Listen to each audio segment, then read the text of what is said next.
Pour leur animation, il ne faudra pas moins d'une dizaine de personnes. Attends, je ne comprends pas. Tu nous parles de 10 personnes pour 6 personnages secondaires seulement ? Exactement. C'est Ward Kimball, l'un des Nine Old Men, qui se voit chargé de superviser l'animation générale des Garçons perdus. Et pour cela, il sera entouré d'une équipe de 9 animateurs qui vont intervenir à des moments différents du film. Ce sont Art Stevens et Hugh Fraser qui prendront en charge la fameuse séquence musicale à la file indienne. Alors si ça s'appelle à la file indienne, je suppose que c'est une référence à la tribu d'Amérindiens qui peuple l'île du pays imaginaire. Dans la traduction française, certainement. Mais le titre original est Follow the Leader, en référence au rôle de chef que Peter a attribué à Jean, le frère de Wendy. La scène intervient au moment où Peter veut aller à la rencontre des sirènes en compagnie de Wendy, alors que les Garçons perdus préfèrent partir à l'aventure à la rencontre des Indiens. Peter nomme alors Jean chef de l'expédition, tandis que le petit Michel fermera la marche, son ourson à la main. Les voilà donc partis en chantant, et c'est ce qui nous donne l'occasion de découvrir le pays imaginaire.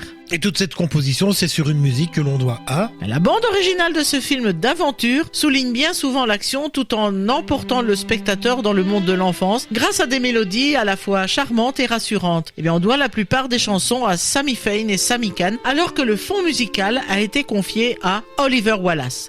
C'est ce dernier, Oliver Wallace, qui signera la musique de À la file indienne, tandis que les paroles sont signées Winston Nibler et Ted Scher. Un statut particulier donc pour cette chanson qui est l'une des rares à être chantée par les personnages.